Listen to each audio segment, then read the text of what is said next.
Hey everyone, so today I want to go over some settings that I use shooting sports with the Canon R6. So to start off, I get a lot of questions in my YouTube videos that I talk about sports photography and I also get them occasionally actually on court side with other like students at the college that are shooting or high school kids that follow me on Instagram, whoever it may be. I'm getting questions often, and so I'm just going to go over the basic settings that I use on my Canon R6. So a rule of thumb I try to stick with sports is 1/640th or faster on my shutter speed.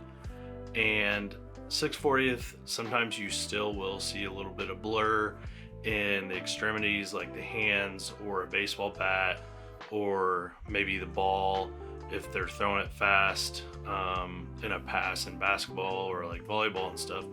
But I've been shooting at 6/40th and faster for sports this year with the Canon R6, and I've had no problems.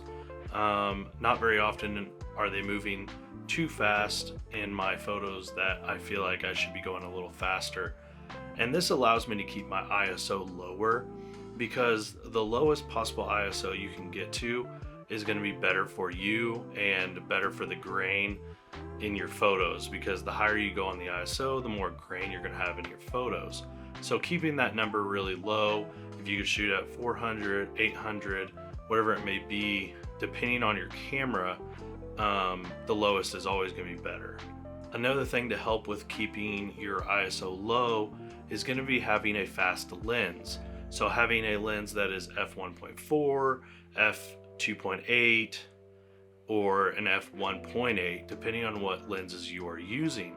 Now, if you have a kit lens or a slower lens that's f4 to f5.6 or 5.6 to f8, you're gonna have to bump up your ISO or go with a slower shutter speed to capture it to get enough light if you are shooting indoors or in a darker lighting situation. So having a fast lens like a 70-200 f2.8 or prime lenses like a 300 f2 or 2.8 are really going to be beneficial in keeping that ISO level down and keeping your shutter speed fast. Now, another thing with the Canon R6 is you could shoot in mechanical shutter or electronic shutter.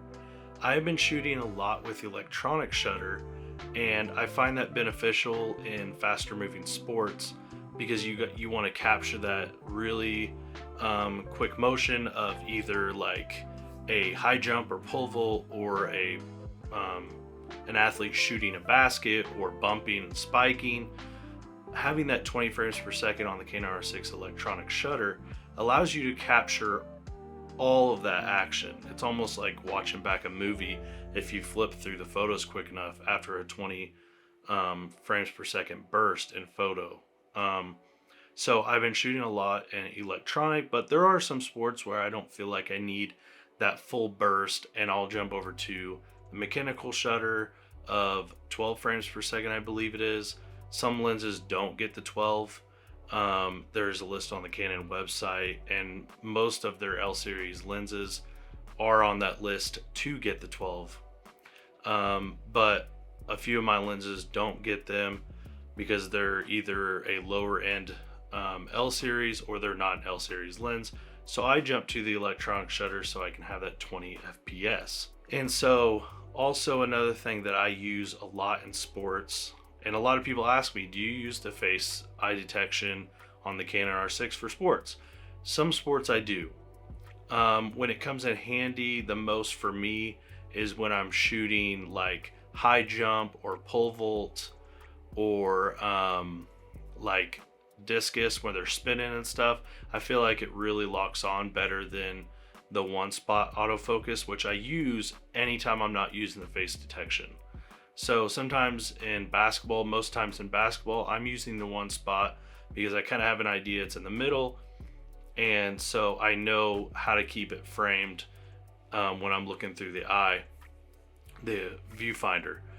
But with like pole vault and high jump, I can follow them up to the jump and it's constantly locked on their head or the eye. So when they go up and they start moving a lot or jumping over the pole, it's not going to lose focus. It always stays on their head or locks onto their eye.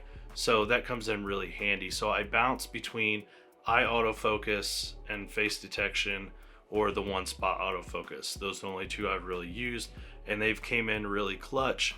The R6 autofocus is very, very good. So I've been using both of those back and forth, sometimes in the same game or the same event, whatever it may be. Now I shoot all of my photos in RAW, and that's to give me a little more room in my dynamic range.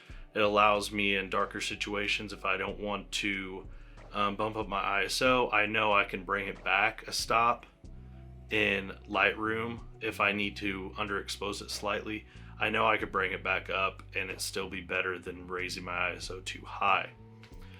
Now with that said, I also use evaluative metering, and that's just because I never mess with the metering. I've never really tested out the other metering. I've never had a problem with evaluative metering.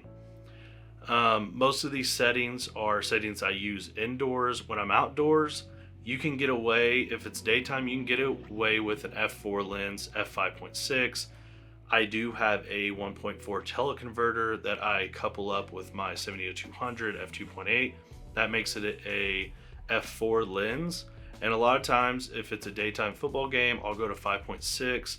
That way it's going to be sharper and I have plenty of light. I can still keep my ISO and my shutter speed fast. So those are some of my settings, most of the settings. There's not many settings that I really vary from those when I'm shooting sports.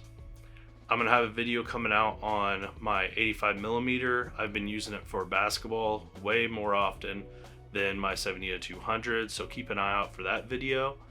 And I appreciate if you guys would like and subscribe. If you have any questions, you can always put them down in the comments below, or you can find me on Instagram at DL Sports.